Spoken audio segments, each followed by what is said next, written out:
The 2010 University of Washington Freshman Convocation will be opened with the singing of the Star-Spangled Banner by Meowset Abbott, accompanied by the University Wind Ensemble, conducted by Professor Timothy Saltzman. Ms. Abbott is a freshman and plans to major in music. The audience will please rise.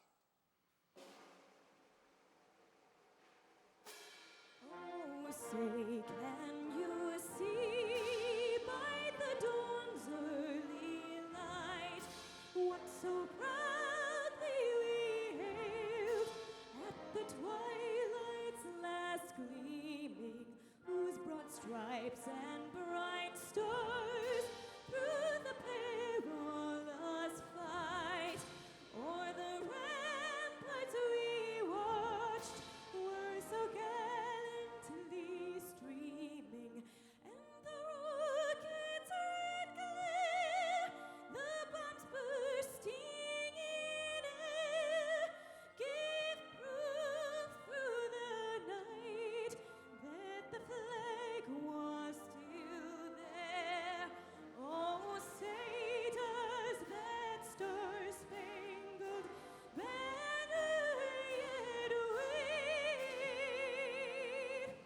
o'er the land of the free and the home of the brave?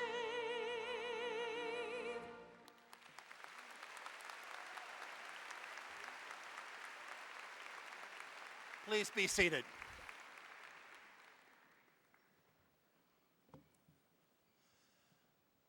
I'm Ronald Moore, the University Marshal. In my regular job, I'm a professor of philosophy, but as the University Marshal, I have the honor and privilege of offering you our first words of official greeting.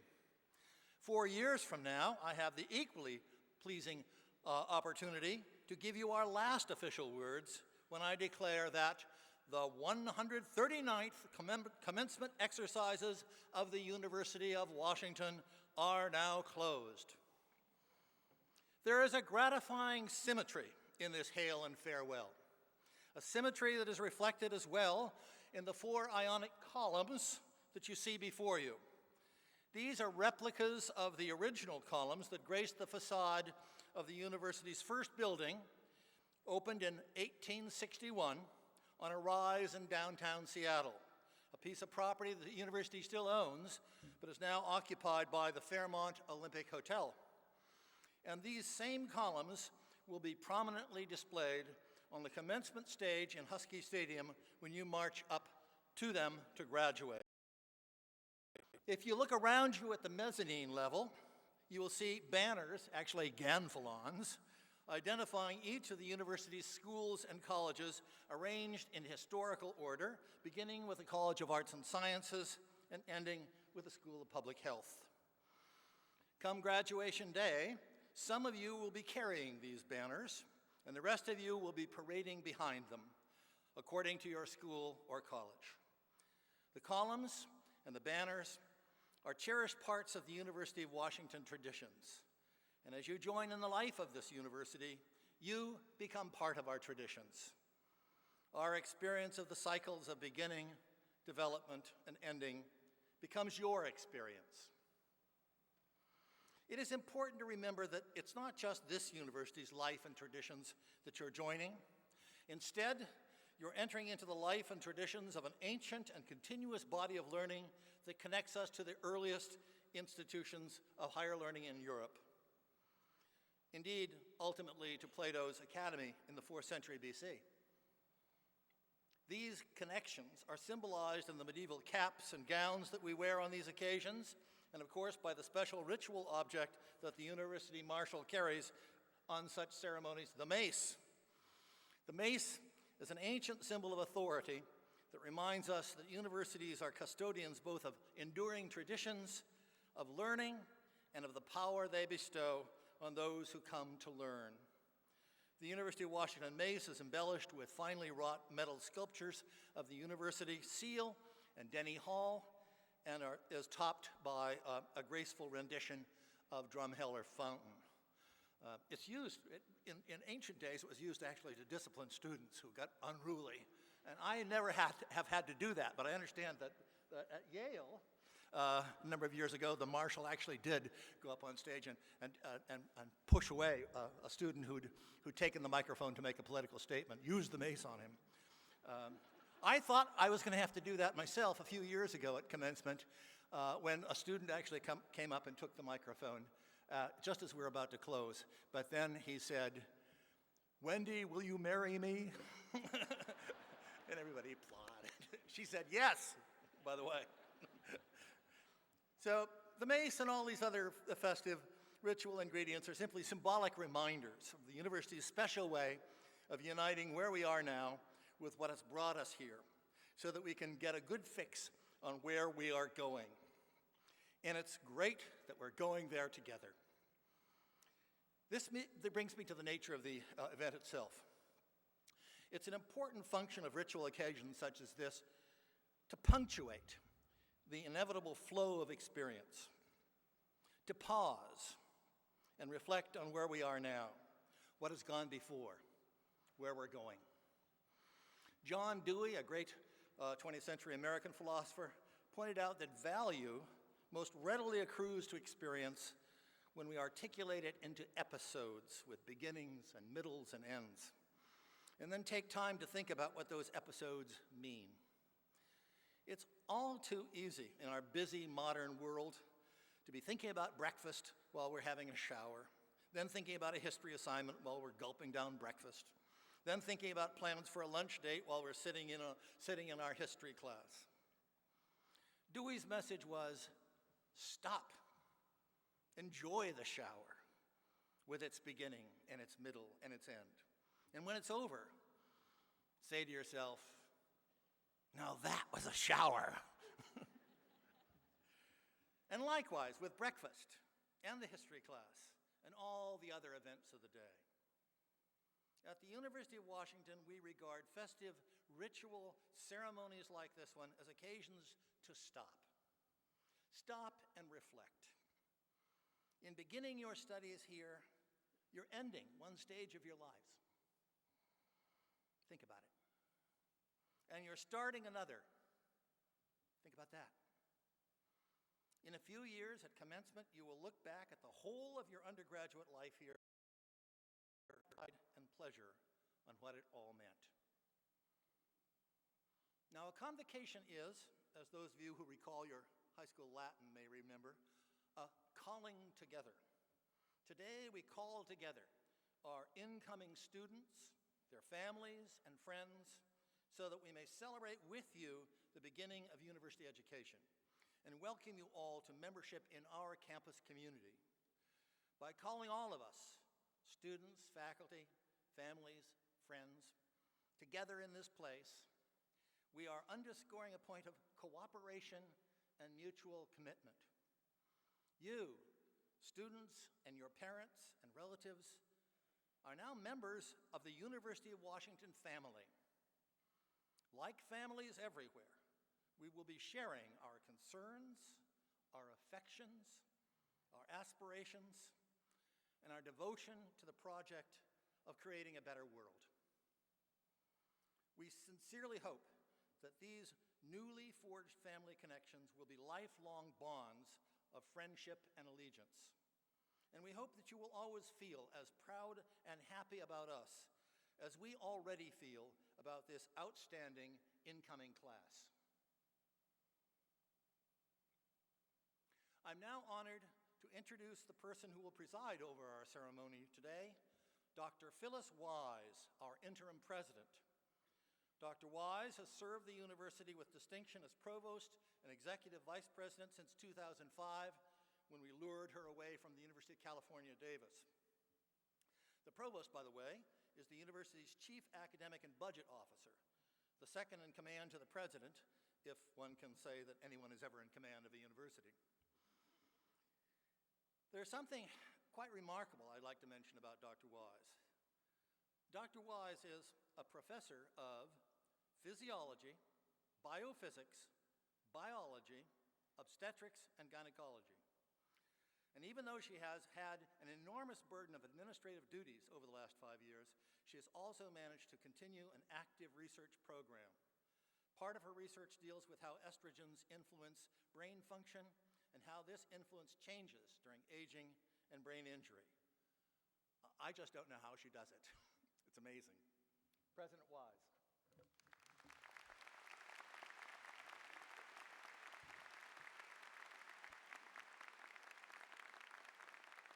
Thank you very much, Marshall Moore.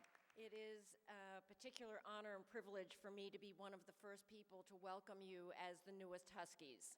We are so happy to have you here. We've been preparing since you started applying for your entry onto our campus, and we're so happy for today. The path that you've taken here is probably very different from each other, and if you turn either right or left, forward or backward, you'll probably see someone who has taken a different path than yours. Some of you have come directly from high school. Others of you have transferred from another university. Some of you have worked first and decided that further education would be greatly beneficial to you. No matter what your path has been, we welcome you here. We welcome you as the newest Huskies.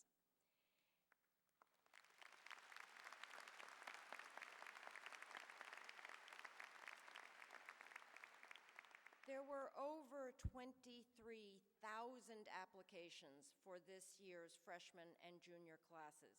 So you should consider yourself very, very fortunate to be amongst us. We certainly consider ourselves very fortunate to have you.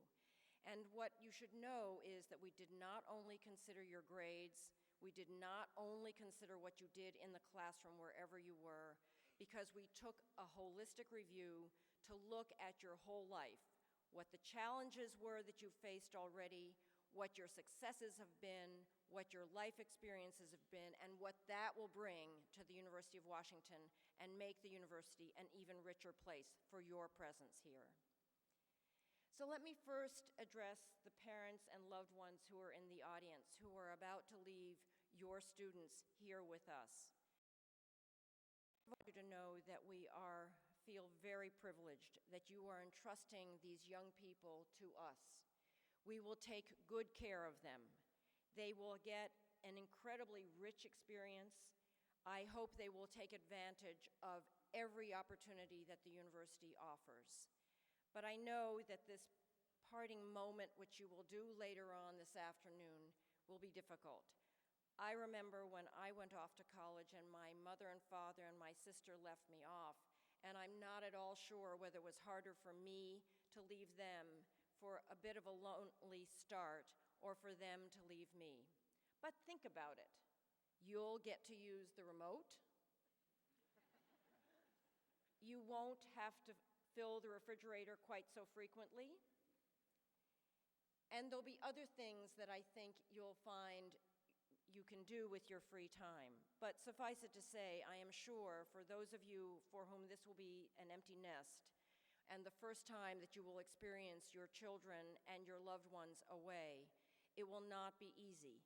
And so I urge you to contact them frequently, watch over them, but don't hover, and enjoy their growing experience which they will have here. But indeed, we are truly grateful for you to allow us to have their lives for a short period of time. For the students here, I want you to know that you are really, really welcome to one of the finest premier research universities that you will ever find, no matter where you go on earth. The Times of London just judged us 23rd in the world, the 4th in terms of public universities. The Shanghai Jiaotong survey counts us among the top 20, and wherever you go, you'll see surveys that show that the University of Washington is an incredibly rich and wonderful place to be learning, discovering, and then mentoring, because you will be mentored by many advisors and counselors as you start, but I would make you a bet that within the first quarter, you will begin to mentor others, because I hope that you will get to know not only your fellow freshmen and fellow transfer students, but also all of the students around you, whether or not you're talking about in the classroom or outside of the classroom. You'll have a chance to study abroad. You'll have a chance to do experiential learning. You'll have a chance to do service learning. We excel at all of those. You'll have a chance to do research in laboratories and in various different venues that faculty work beyond just the classroom. So you will also be working with Husky alumni who are proud to help you. You will be working with people in business and in the NGOs around town because you'll be able to do internships with them. Regardless, I can't tell you the breadth and the depth of the kind of experience that will be in front of you, and it will be up to you to really take advantage of that. I hope you will take some risks, but not carry on risky behavior. It is important that you take these risks, that you take these challenges, that you take this kind of stimulating environment, that it is apt to be quite different than anything else you've ever experienced. I think you will come away all the richer for it and be ready to go out into the world as leaders in whatever you decide is your discipline of choice. So, when you become a Husky graduate 4 years from now, we will all be even more proud of the fact that you have spent this time with us and made us richer for it, as well as making your lives richer for it. Our promise is we won't let you down, and I'm sure you won't let us down either. And now I'd like to introduce to you the members of our stage party today. The ultimate responsibility for the university lies with the members of the Board of Regents, 10 citizens of the state who are appointed by the governor and confirmed by the state senate. These dedicated men and women devote many hours each year to the welfare of the university and therefore to your welfare. 6 of our regents are with us. I'll introduce them at this time. If you'd hold your applause until I've been able to introduce them all, and I will ask the regents to rise as I introduce them. Regent Herb Simon, who is the chair of the Board of Regents. Regent Christiane Blake. Regent Stan Baer. Regent Joanne Harrell. Regent Sally Jewell. And Regent Frances Yoon, who's our student regent, but really is a full-blown regent. Ladies and gentlemen, the regents of the University of Washington. Thank you.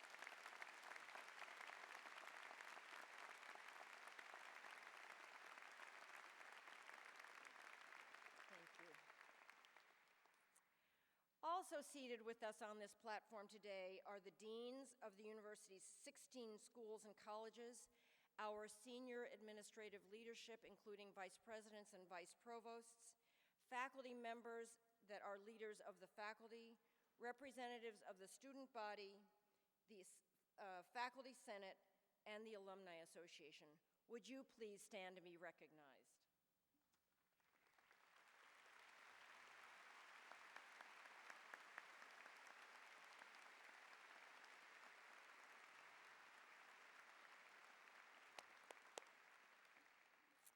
And lastly, please join me in thanking Professor Timothy Saltzman and our student wind ensemble who have been playing this marvelous music this morning.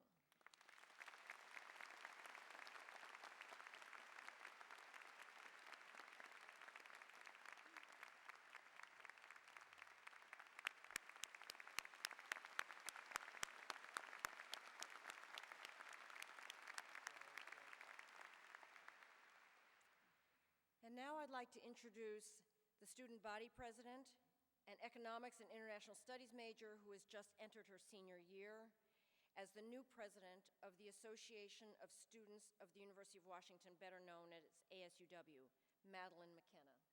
Madeline.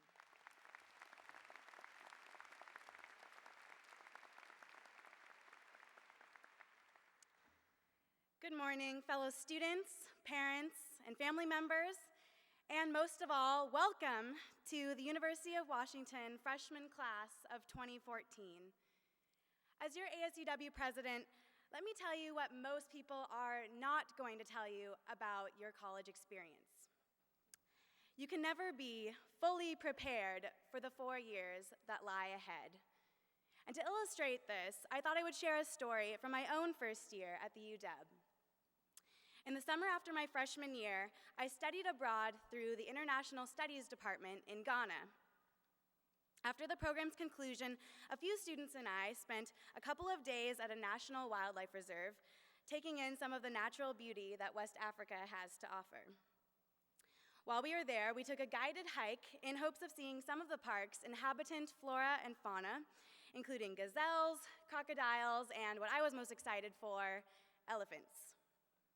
Now, I didn't know this, but our Ghanaian guide explained to us that elephants can be kind of skittish, and they will charge at you if they feel threatened, which is why our guide wore a shotgun strapped to his back.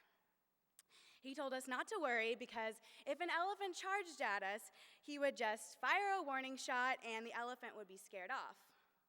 One of my fellow travelers mentioned that he had seen on Man vs. Wild that if an elephant charges at you, you should run in a zigzag pattern to throw the elephant off your path.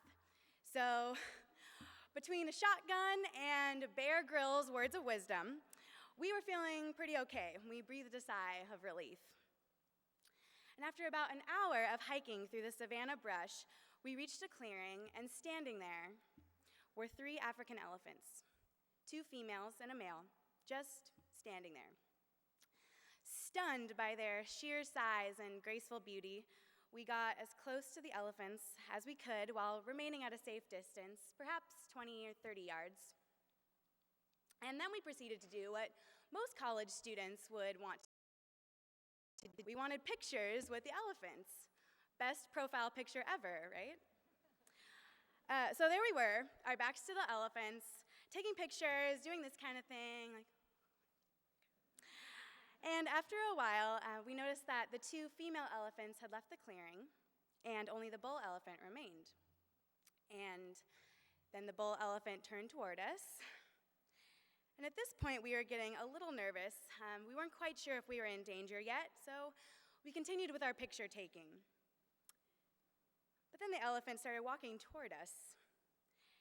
And then he started walking a little faster.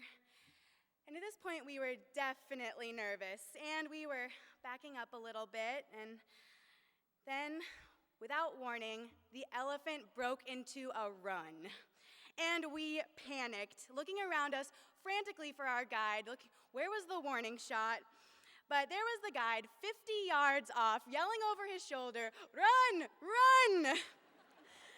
And we ran as fast as we could with 6 tons of male African elephant running towards us.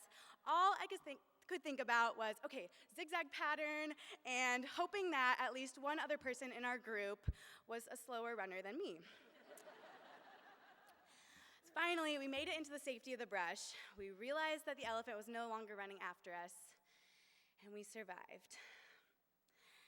Now, while entering college is not necessarily the same thing as a 6-ton elephant charging at you at full speed, what I want you to take away from this story is that nothing can fully prepare you for what you're about to embark on. You can listen to every advice that your parents, advisors, and fig leaders have to offer you, but the truth is, you will never be able to prepare yourself for your college experience. You're just going to have to jump in and do it with all of the gusto and enthusiasm you can muster. There are literally thousands of opportunities for you here to get involved and find yourself. You're just going to have to try them and be prepared to fail every once in a while, which is okay, because the path to self-discovery is rarely a straight one. Just be rest assured that you already have the smarts, the talents, and the drive to succeed at this university. And be assured that when that elephant charges at you, you'll know how to rise to the occasion, and you will run. Thank you.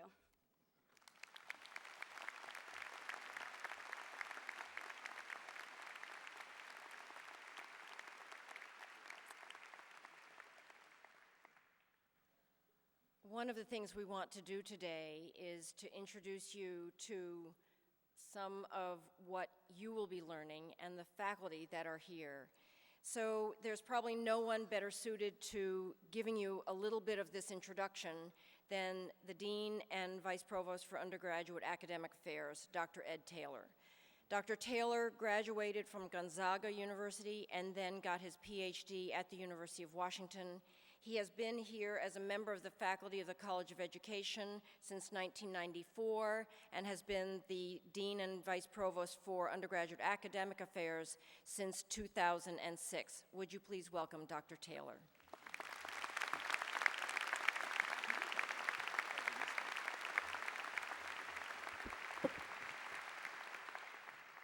Madeline, wonderful.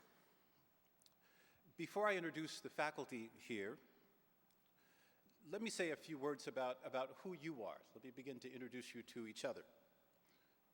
And perhaps embrace the question, what is it that makes you so special? I keep hearing that you are a particularly special and unique class. So what makes you in this moment so distinct? Is it that you've been wonderful students? 3.7 grade point average.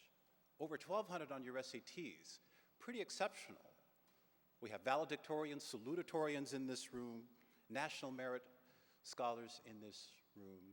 You've been exceptional in the classroom. Maybe that's it. That doesn't make you distinct and special. Maybe it's where you come from. There are students in this room who just a few days ago got on a plane in Johannesburg, South Africa, had a layover at Heathrow, and arrived in Seattle and just checked into Lander Hall. Down the hall from a student who just took a flight from Beijing Airport, landed in Seattle, is in Terry Hall. Not too far from a student from Newport High School. Now the odds are pretty good you're going to meet somebody from Newport because there are about 205 students here from Newport High School, 204 from Inglemoor, 200 from Skyline, more than 167 students from Garfield, just about 3 miles from here, will join your brothers and sisters from Franklin. You're not rivals anymore. There are Shorewood and Shorecrest students right here. There are students from Forks, 3 of them. I'm going to leave that alone. Not a single Bella in the class, though. There are students from Mabton, from the Yakima Valley, from the San Fernando Valley,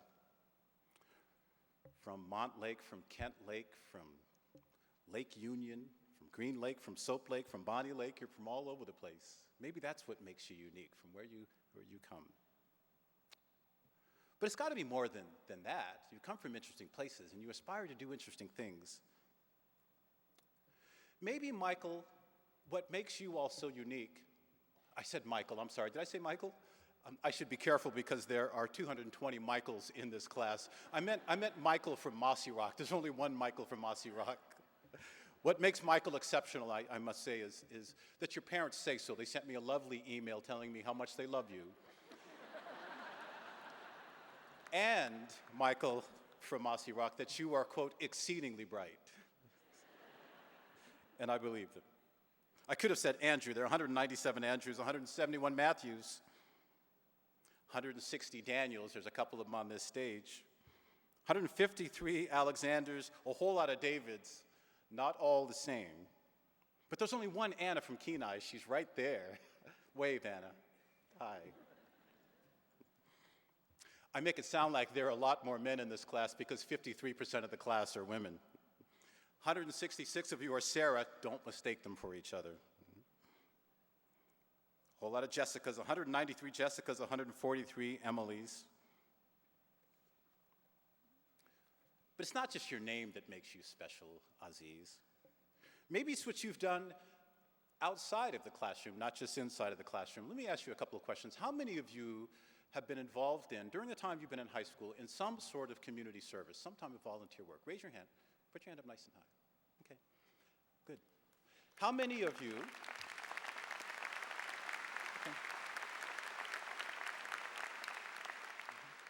that's how you got here. It was no mistake. How many of you plan to be involved in some sort of leadership and service while you were here at this university? Raise your hand. This is a good chance to put your hand up, okay? Let me learn a little bit more about you. How many of you have a Facebook account? Okay, wow, okay. A lot more than did service, wow. Let's find out a little bit more. How many of you have an iPod? Okay. Let's get a little bit more intimate. Stand up if you have Justin Bieber on your iPod. There you go. Please note that I'm standing. Okay, so let me make this easier for you. Wink at me if you have Justin Bieber on your iPod and you don't want to stand up. Okay? 2/3 of this room, you can stop winking now. Because 2/3 of this room just winked. Right? How many of you have written a paper longer than 10 pages? Wave your hand. If you had wait a minute, I didn't finish the question. How many of you have written a paper longer than 10 pages on a manual typewriter, the kind you don't plug in? All right. Okay, let me ask some of you. For those of you parents, and for those of you on the stage, how many of you have written a paper longer than 10 pages on a manual typewriter? Please wave your hand. Okay. How many of you on the stage have written a paper on a manual typewriter? Wink at me if you don't want to raise your hand. That's a whole lot of manual typewriters. That's a lot of whiteout. How many of you have received a text message within the last 5 minutes? Uh-huh. What makes you so special and what makes you so unique? Stand up if you would. The entire class, would you stand up, incoming? All of you from Mossy Rock, stand up. Everybody stand if you can. Okay.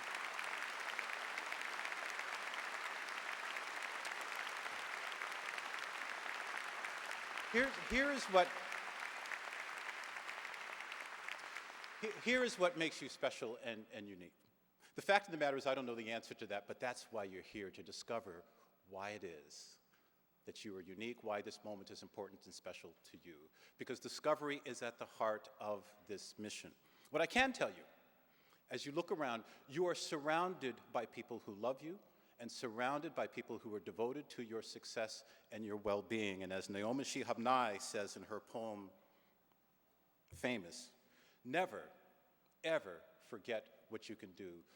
Families and members of the audience and members of the stage, would you please stand and welcome our incoming class, please?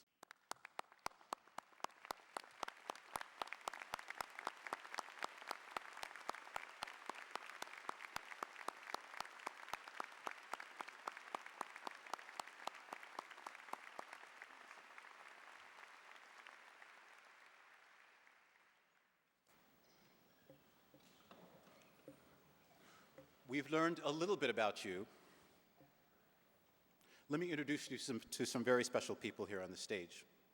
Some of your teachers who will be here for you the next few years. They are experts in nearly every imaginable field at this university and doing work that is significant to this world. About a quarter of our students at the university assist in research laboratories of our faculty. Some start even before they get to the university, and some start as early as your freshman year and your sophomore year. For example, over the past few years, dozens of undergraduates have worked in the Lamborghini Advanced Composite Structures Laboratory under the leadership of Director and Assistant Professor of Aeronautics and Astronautics, Paolo Ferrabolli. Dr. Ferrabolli, would you please stand?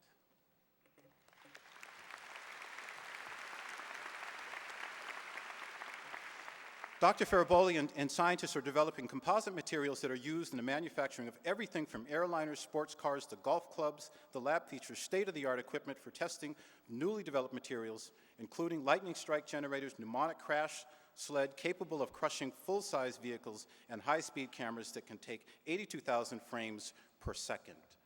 Dr. Ferrabolli, you're doing amazing work. Thank you. Or perhaps you'll be one of the undergraduates working at the Institute for Stem Cell and Regenerative Medicine. Interdisciplinary teams there have expertise in fields ranging from bioengineering and bioethics to cancer biology, genome science, and nanotechnology, working to develop novel therapies to treat heart disease, diabetes, cancer, Alzheimer's, blindness, and spinal cord injuries. Other researchers are working with Dr. Tony Blau. Dr. Blau, would you please stand?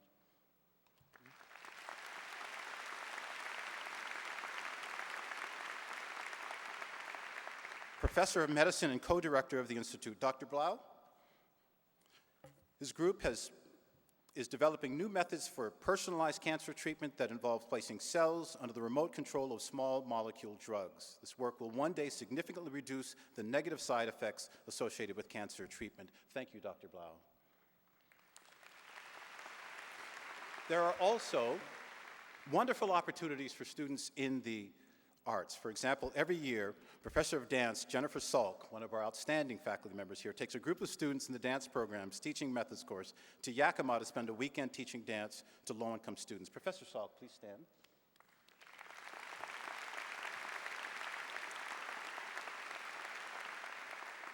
The work is funded by a federal program called Gear Up, which is designed to help youth successfully complete high school and go on to college. Dance majors, but they go on to say that this is the most marvelous experience they've had at the University of Washington. There are endless opportunities for you at this university. They might be global, they might be local, they might be supported by the Mary Gates Endowment for Students. No matter what it is, just keep in mind, never forget what you can do. Welcome to the University of Washington and congratulations.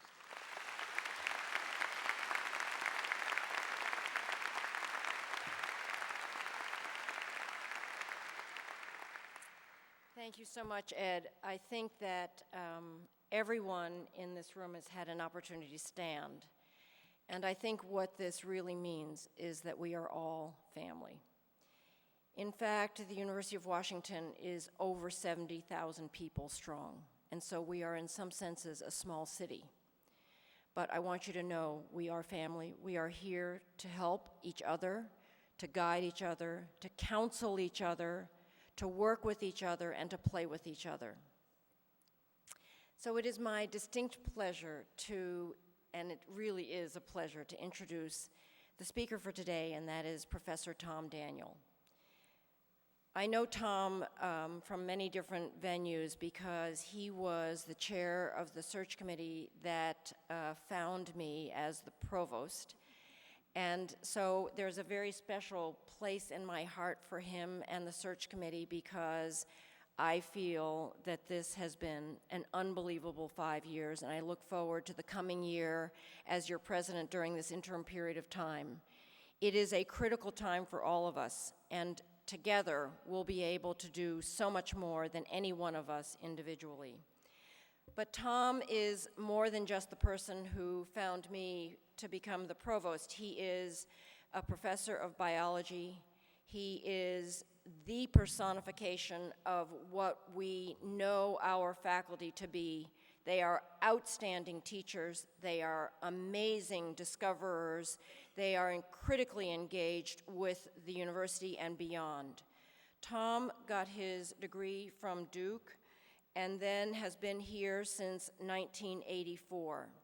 He has so many awards that I would take the rest of this time if I were to list them, but one of them was that he was a MacArthur Fellow, i.e. the awardee, one of the awardees of what we call the Genius Award. He serves on numerous editorial boards. He has been the chair of the Department of Biology. He has been a great counselor to many, many students and other faculty members. His research is in the biomechanics of movement. He uses both the experimental approach as well as computerization of visualized ways of looking at biomechanics. He truly is an exemplary indicator of the kind of interdisciplinary work that we do in our teaching, in our research, and our engagement. It's a pleasure to introduce Tom Daniel.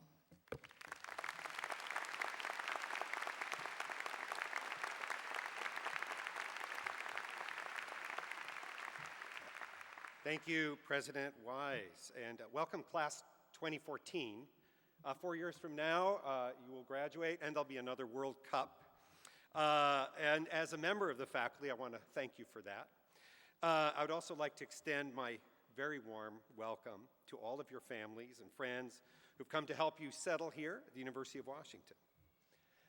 I want to begin by putting my talk in a bit of perspective, and I'm going to be blunt. There's a section that's a little sobering, and then it lightens up. And I'm going to focus on a set of surprises that I've experienced here with students at the university. Students that, in fact, form the inspiration that we like. You just heard one, Madeline, talk about her encounter with the bull elephant. I would call that the new Tuskegee promise. Sorry. Here's the sobering part, and I'll be done with it quickly. I come from a family of refugees and survivors of the Holocaust in Nazi Germany. I'm the last of the generation, that portal between that part of our history and today. My parents were denied the richness of education and opportunities that I've had the privilege of and that you are about to experience. That history, however, and your future are intimately intertwined. Then, as now, there are moments of intolerance and distrust of others. Then, as now, those moments are fanned in part by some fabricated fears and by ignorance, things that are anathema to the halls of a university anywhere. The history of intolerance swept through Germany in the 30s and 40s. Not only were millions of lives lost and disrupted, institutions of learning such as this were decimated. Some of them were the world's most preeminent universities and colleges. We've learned some lessons, but that learning may sometimes fade. I speak now as a portal between then and now, and ask that you be aware and be wary of anti-intellectualism that may rise from time to time. And beware and wary of the dismissal of knowledge and the distrust of expertise. But at the same time, shun blind acceptance of fact and blind acceptance of falsehoods. Then as now, you have to question things around you, every aspect of it. Here at this institution, questioning dogma and challenging the experts of the fields you pursue, challenging us, challenging them, every one of them, is what we do. It's not only allowed, it's revered. And as long as we're able to recruit students like you, who want to partner with us in discovery and dissemination of knowledge, who will be good hands, we will be in good hands. And as long as you parents continue to encourage these students to pursue these paths and to question us and to challenge us, we will be in good hands. In fact, the theme of this brief address is that how you, the students, are the fuel that propels this institution forward. You are the fuel that's driving the engine of discovery. In fact, this talk is about you. It was, according to several people calling me earlier, meant to be inspiring. I was to inspire you. That's intimidating. And in fact, doesn't capture the essence of what a faculty member can do. I will confess, I took the word convocation speech and put it on the Google and said, on the Google, oh gosh, and said, what come up? And to no surprise, they say the same thing over and over again. Not only think out of the box, stomp on it. That was a quote from, I won't say what university. Here's another one. Create a new box that nobody ever thought to think out of before. Or the Oscar Wilde quote that is in about 8 2010 addresses for Convocation, that is, be yourself, everybody else is already taken. 3 Convocation addresses had the famous philosopher James T. Kirk, go where no man has gone before. Or my personal favorite philosopher, Wayne Gretzky, you gotta skate to where the puck is gonna be. Those aphorisms emphasize the expectation that you'll do something new and something different, and you'll be well positioned to do so. But they don't really inspire, they don't inform, and they don't really guide. Instead, to my surprise, the inspiration I have to relay comes not from any advice I read online, or from deans, I apologize, or previous speakers, but from students that I've had the distinct pleasure and honor to work with. It's been a source of continual inspiration to everyone on this stage to work with you. And that inspiration draws from the surprises you give us and the collaboration that happens. So I'd like to share 4 vignettes, very brief stories of inspiration we have had from students here. And I will admit, these are stories in my immediate circle. I think they're generalizable to all of you, much like the story of the elephant. The first story is called Sarah, Surprise in the Classroom. I was teaching Biology 101, as you can surmise, that's an introductory biology class. It no longer exists under that number, but it was a large class, not much smaller than this group of students here. I noted that when Dean Taylor asked a student to stand for identifying some particular tune that I knew nothing about, whatever it was, the student stood. That took incredible bravery, or as my people say, chutzpah. It takes courage to raise your hand in class in a field of students. But this is where Sarah comes in. I was giving a lecture on how electrical signals are transmitted in nerve cells. Sarah raised her hand, and she said she could not follow the points I was trying to make. This is in a lecture of about 300. And would I please explain it in a different way? Well, that meant that I had to think about it in a different way. That meant I had to come up with some other explanation for how voltage-sensitive proteins are involved in the transmission of electrical signals in a neuron. Explain it in a different way. I said, well, you got these proteins, they undergo these shape changes. I started miming it. She was standing, and she said, oh, like this, and if it affects the protein next to me, it should induce that protein to change shape. And I said, yeah, that's right. And the student next to her stood up, and the student said, well, I will trigger the next one, and they did the wave in my classroom. Isn't that inspiring? Voltage-sensitive students in your own classroom. So that was a surprise. That was inspiring. Students are changing the way we teach. Students are taking a firm hold of their education. They're owning it. And by asking questions and challenge, even in the challenging environment of a large lecture hall, they are changing how we teach. To this day, I use that student's example for how nerve conduction works. She has fueled the engine of discovery. Even just a question in a large classroom can be inspiring. I don't think he's in the band right now, so I won't embarrass him, but in his presence. Story 2 is Surprise in the Classroom number 2, and it's named Jacob. I was teaching a class in biomechanics. It uses engineering principles to understand biological systems. Jacob, now in my lab, was enrolled in that class and had a passion for the combination of biology, teaching, and philosophy. He worked with a postdoc in my laboratory, developed amazing experiments, which were devices that could listen into and control the muscles in a freely moving animal with a radio on an insect. That is inspiring. But the real deal is the whole package. Jacob cares a lot also about teaching. Not how we teach or whether we're good at it, but how he can do so as an undergraduate. He became a teaching assistant in our introductory biology class. He therefore became a different kind of collaborator at the university, one not only collaborating in the vast research enterprise, but in the vast and exciting instructional mission of the university. That's inspiring. Students like you are changing the way we teach by teaching with us and connecting to each other in ways we had not been doing. Thank you, and please consider that.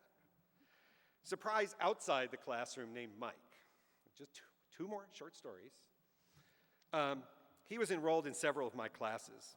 Quiet, tall guy, pole vaulter. And he appeared on my doorstep one day asking if he could work in the lab. You got that. He appeared on my doorstep. I didn't invite him. He showed up.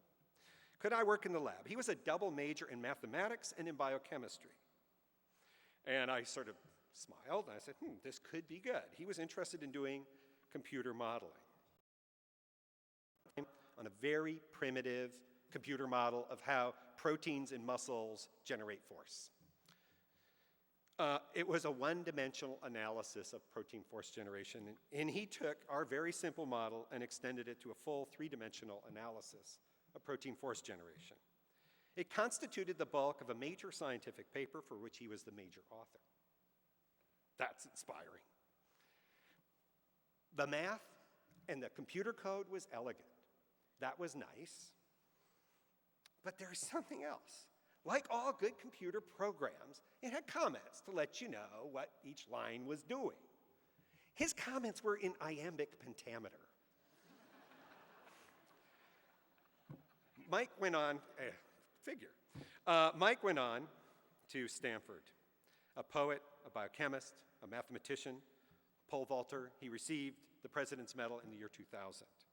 He inspired us by showing how much fun it is to get involved in things. And just seeing the fun is inspiring to us on this stage. Please do that. And the last story is Amber. I never met her before. She was never in any of my classes. I'd not even heard a thing about her. She shows up at my doorstep. Amber is a double major in neurobiology and in the applied computational math sciences. And she said she would like to apply control theory to biology. And if you don't know what control theory is, you are not alone. I didn't really know. Amber built a device combining a data projector, computers, interfaces into a nervous system so that an insect could control its complete visual world via feedback. This sort of bug-like avatar now occupies my lab. It's very strange. In 10 weeks, she was able to show that primitive nervous systems can learn, and she can measure the learning, right? That interface between computers and nervous systems is an edgy area, and one that raises profound philosophical questions. Where does, in an amalgam of living and synthetic creatures, identity begin and end? Where is the interface of brains and computers? There are countless stories of such surprises and countless sources of inspiration. While the 4 stories I shared with you are about students I've met, there are, as you know, thousands similar at this institution, and they have a few common themes. Each student was fearless about asking questions. Each was bravely initiated conversations with faculty, with other graduate students, with undergraduates. They sought independence in their path. They paid no attention to the boundary between disciplines or, frankly, between faculty and student. And the 5th and most important one is they had a blast doing it. And watching them have that fun is great. So here at this institution, questioning dogma, challenging the experts of your field is not only allowed, it's revered. And as I said earlier, as long as we're able to get you here and make an environment for you in which you will prosper, we win. We win in our lives by having you here. And as long as you parents can continue to encourage this generation, we will be in very, very good hands. And we thank you for bringing all of your students this far. We will not forget the lessons of the past. And by encouraging you, our students, to be that fuel that drives this mission forward, we will be successful. Indeed, it is all about you. Thanks, and I look forward to meeting all of you.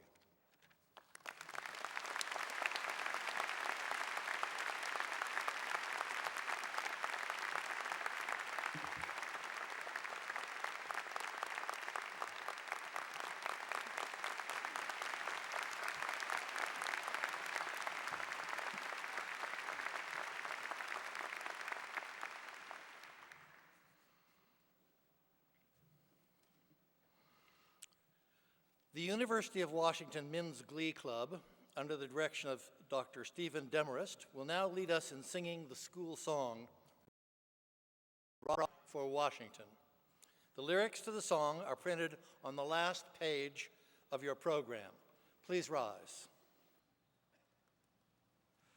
Rise up with pride for Washington, for purple and for gold.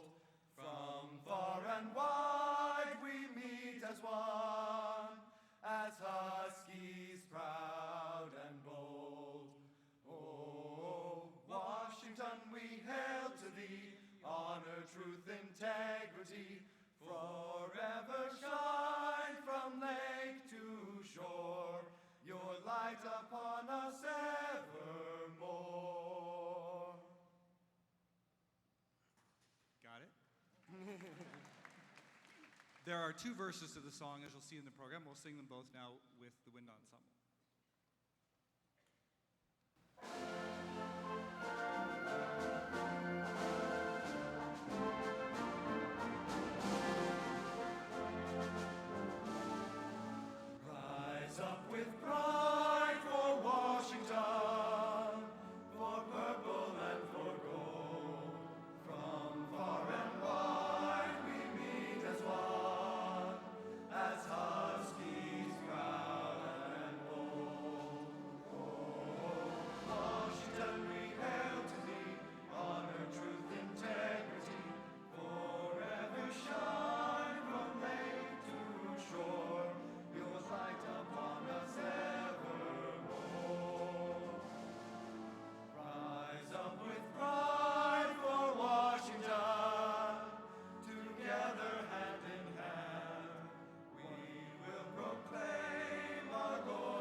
What a wonderful way to begin the academic year.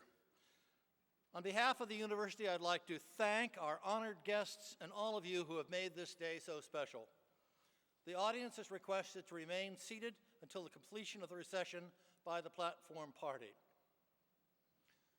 The 2010 Freshman Convocation of the University of Washington is now closed.